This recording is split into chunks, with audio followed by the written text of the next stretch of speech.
Tšau sõbrad, tervitan teid siit suve hakul Käsmu kaptenite külast ja Käsmu sadamast, ei mujalt.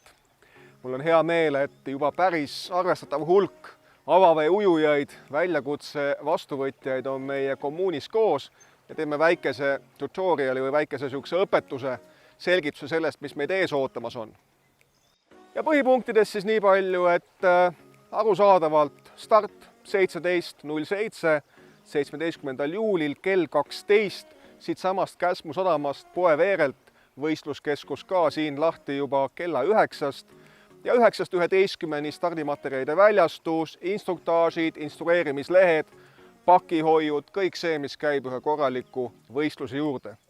Ahaa, ja muide sellest võistluse poolest küll, et üks asi, mida me oleme korraldajatena püüdnud tahta teha siin Open Water Estonial, on see, et ta oleks vähem võistlus ja rohkem väljakutse. Sest inimesi on erinevatest valdkondadest, erineva harjumusega sellist avavee ujumise väljakutset vastu võtta ja võistlus on ikkagi eeskätt iseendaga.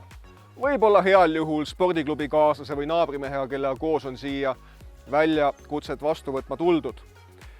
Loomulikult kõikidel kiibid jala küljes, nii nagu peab, väga soovitame kanda kalipsot, sest teadupärast põhjarannik ja eriti see Võsurand tundub olevat sageli väga külm. Mina ise paras külmavares kindlasti kalipsoga seda väljakutset tegema läheksin.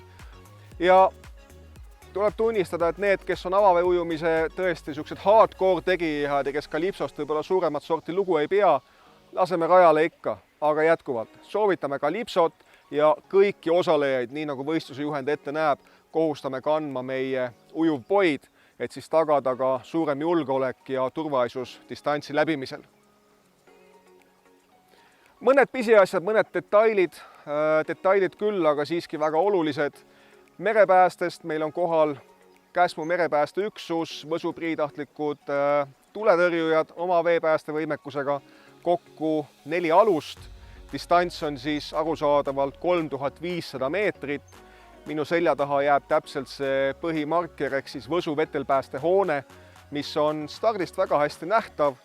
Rajal saab olema vähemalt 3 suurt void, 2 meetri kõrgused, millest igaüks tähistab siis 1 kilomeetri läbimist ja tõenäoliselt paneme ka lisapoisid veel juurde, et trajektoori hoida võimalikult sirgena. Kui tekib tahtmine võtta kaasa oma saate alus, saate seda teha kindlasti eelnevalt registreerides siin võistluskeskuses ja saate alus saab olla ainult mittemotoriseeritud veesõiduk ehk siis kajak, aerupaat või muu selline, sest meid on tõesti piisavalt palju ja julgeolekut saame tagada ainult siis, kui meil on väga selge ülevaade sellest, kes, kus, millisel moel ja millistel kiirustel liigub. Vastu võetakse teid juba Võsu vetelpääste maja juures rõõmsalt, ikka muusika ja joobeduste saatel ja finišeerute ju südasuvel avatud Võsu randa, nii et usun, need tuhanded inimesed, kes seal keha pruunistavad ja suplemas käivad, teevad teile korralikku põrgumürglit ja aplodeerivad, nii et see finiš saab olema tõeliselt äge ja võimas. Medalid, lõpetajad, eesärgid, kinkepaketid, diplomid, ajavõtt, elektrooniline, nii nagu juba öeldud, käib kõik asja juurde.